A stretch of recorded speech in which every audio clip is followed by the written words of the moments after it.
Okay, first of all, good morning. Morning. Congratulations, finally mapapanood na this coming Christmas ang movie. How do you feel as Bianca? So excited. Mhm. I can't wait for everyone to see the movie, honestly. And parang ngayon kasi nasa season kami of promo and alam mo yung nakikita namin yung mga ngiti ng mga tao and na-excited rin sila with us. Again, apaka-rewarding nun for all of us. So, every day is such a blessing and it's such a gift to us. And yeah, we can't wait for Christmas. Yes, that's the Yeah, I'm also excited sa movie. Di pa namin napapanood siya ng buo. yeah. And sa ngayon, hanggang imagination pa lang kami kung ano yung mga na-take namin mga scenes. But then, ako ngayon, I'm sure na talagang dapat talaga siyang abangan ng mga tao. At doon ako na-excite. Ngayon kasi, ipopromo, kagaya na sinabi ni Bianca, ipopromo pa lang kami. Nakikita na namin yung mga tao na excited na talaga sila sa mga pinaglalaban nila. So, pag napanood nila yung movie, for sure magiging worth it lahat. At excited ako makita yung mga ngiti sa mga ano nila, labi. Okay. Ha? Wala. Hindi Tama siya mga naman. labi. Tama.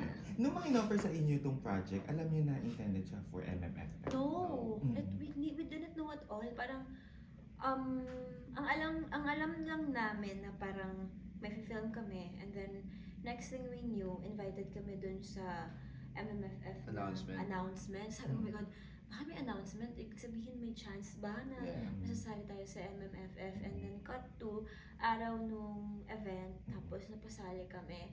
Grabe, my world was nag-slow down yung mundo ko noon. Kumbaga, kung sa love, kung totoo ba ang slow-mo, that was my slow-mo moment. So, nung nalaman niyo na intended siya for MMFF, nagbago ba yung mga plans niyo for Christmas? Kasi first time niyo ba sa MMFF? First time, yeah. So, may nagbago syempre yung pag-celebrate ng Christmas ngayong holiday. Nagbago sa inyo? Meron, yeah. I mean, ako kami kasi family, like kaming magkakasama, like kaming out of town, or kahit saan man. Basta nag-celebrate kami ng Christmas. But then, alam mo, sabi ko nga kanina sa interview, itong Pasko na darating, unusual, pero for sure magiging memorable talaga itong Paskong to kasi dalawa MMFF ko at first time ko pa mag-MMFF. Tapos, hindi rin naman siya sad kasi kasama ko naman yung mahal ko rin sa buhay, mga mahal ko sa buhay, sila Direct May, sila Bianca, sila Will, sila Star Cinema, promo, so masaya rin naman talaga.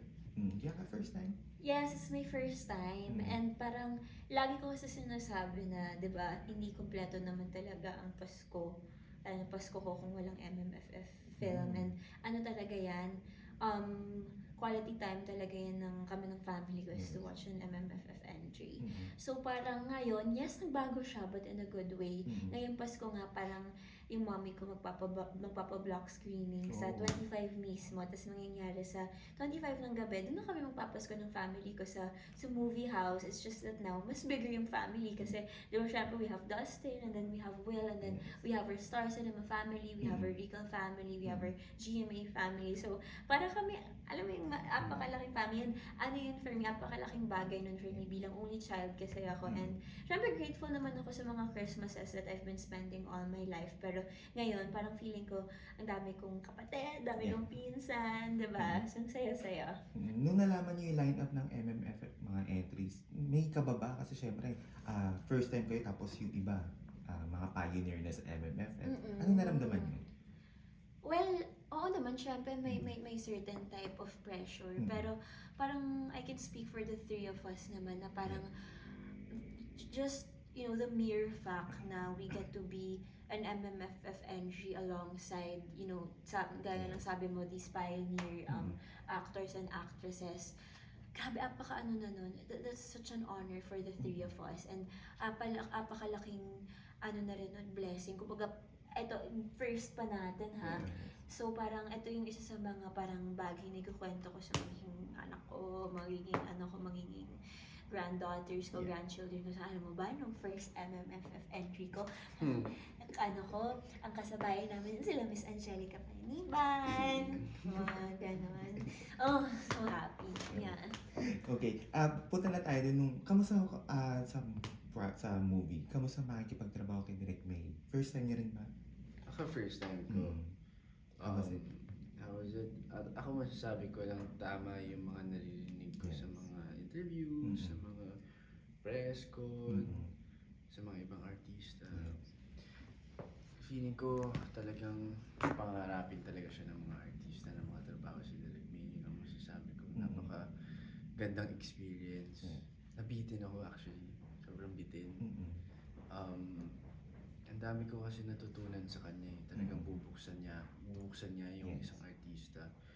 Tapos talagang total package na talaga. Yeah. Kasi hanggat sa pagtapos ng trabaho, kasama mo pa rin si Direk May. Hanggat sa pag-uwi, kasama mo pa rin si Direk May. Mag-chat pa rin si Direk May. Kasi talagang parang hindi nagtatrabaho. Pero maganda yung kakalabasan. So sobrang sobrang swerte ko. As in, swerte naming lahat na nakatrabaho namin siya kasi ang gaan ng trabaho pero ang ganda ng output. Kasi minsan 'di ba pagka masyadong magaan, masyadong medyo hindi okay yung kakalabasan. Pero dito talaga siya parang perfect. Dahil kay Direk May, sobrang pagaan niya lahat. Bianca, first time? This is my third time working with Direk May. Pero first time ko magbida sa kanya. Tapos first movie ko rin kasi to. Apakaswerte kasi talaga namin kay Direk May because, you know, yes, she's our director, but at the same time, she's also like a mom to us. Sobrang niya kasi bilang tao, apaka-nurturing. Yung kumbaga, pupush ka niya, pagalitan ka niya, but she does it because she loves you and because she wants to bring out the best in you. Hindi dahil ganit siya sa'yo. So, ayun, we all love Direk May and now parang, I mean, I've always known kung bakit favorite siya ng mga artista. Diba? Ate Catherine loves her. Diba? Joshua loves her. So, parang, for me, I really get why. And, you know, I mean, ako alam ko from the bottom of my heart and alam niya kung gaano ko siya kamahal. As in, feeling ko, siya yung magiging una kong on top of my head na isipin ko magiging ninang ng future show. Sa ganung point na ako. Pero Bianca, ang ganda ng nangyayari sa career mo this time. Hindi ba mahirap kasi dalawang leading man yung pinipair sa'yo? Iba rin ang fan base. Hindi ka ba natataranta? Hindi ako natataranta. Pero syempre, there's definitely some sort of pressure into it. Kasi bihira yung ganitong klaseng setting eh. And syempre, first time ko rin naman talaga tahakin yung love team culture. Tapos dalawa pa. So, parang, again, may pressure, pero sobrang swerte ko kay Dustin and kay Will because they never made me feel like I was in this alone. They've always made me felt like meron akong suporta at pagmamahal na makukuha mula sa kanilang dalawa. And I'll always be grateful for that.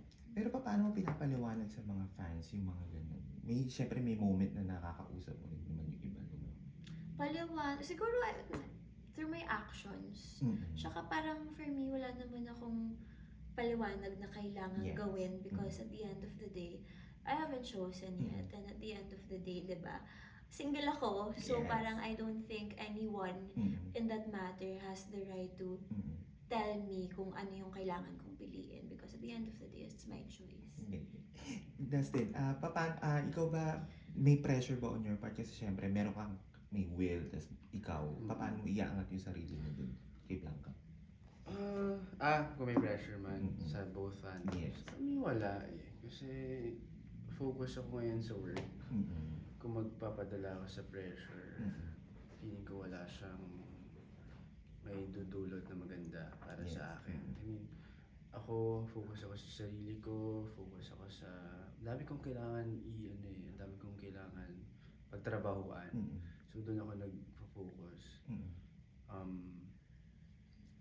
kung saan lang kami magiging masaya ni Bianca, doon lang kami. Yes. I mean, wala nang pressure, wala nang, sabi ko nga, let's just be happy sa mga blessings na natatanggap natin, sa mga fandoms, sa mga fans na sumusuporta hanggat nandyan sila. I mean, ako, sila lang talaga nagpapagaan ng lahat. Grabe rin talaga sila sumuporta, so wala akong masasabi, wala akong rason para ma-pressure kasi grabe, I mean, love nila super unconditional talaga. Masasabi kong kung wala sila siguro mape-pressure ako, pero since nandyan sila talagang mahal na mahal nila kami. Feeling ko naman ako, enough na yun para maging happy ako. And mas lalo kong galingan. More than anything, yung friendship yung tatlo, paano nyo i-describe? Paano ba? Well, we support each other in our own ways. Siyempre, kaming dalawa ni Dustin may sarili kaming pag-iintindi. And Will and I also, we have our own understanding. So, the dynamics are different in a good way. I know Dustin and Will also, syempre they also have their own talks. Ayun, parang May mga barkada sa school. yeah, Mag-reflect ba yun sa movie? yung friendship namin. Yes. Yung dynamics yung tatlo. Panoorin nyo. Ayun na lang. Panoorin nyo na lang. Okay. Konting kwento, ano yung role mo sa movie? Well, I played the role of Savannah. Again, like I always say, sobrang lapit niya si Bianca. Very carefree. Very just her. Yeah. Kumbaga, ano lang siya. Kung ano gusto niya gawin, gagawin niya. Lahat ng gagawin niya. And it's very exciting because parang feeling ko bihira lang ang makagawa ng ganong klaseng role. Yung talagang ine-embrace yung bawat part ng kanyang pagkatao. Yung bawat kanto ng lahat ng imperfections niya, talagang hindi siya takot ipakita kung ano yun. All that she wants to do is just to love. Yun lang. Testing. Ako dito si LA. Varsity player, swimmer, maangas, pero hindi alam ng lahat, o hindi alam ng karamihan na malalim ang pinagdadaanan niya dito. Malalim siya magmahal, so marami silang may experience na emotions ni LA at doon ako excited. Bianca, ano gusto maging takeaway ng mga manonood dun sa character? Takeaway? I guess just watch. Kasi magiging, magiging super spoil. Takeaway siguro, siguro for Savannah, sa character ko, I guess, sana maging takeaway nila is that wag sila matakot maging kasing carefree niya. Maging sila na, wag silang matakot na ipakita yung rawness nila bilang isang babae. Ganun. Testing. Sa akin naman, kay LA,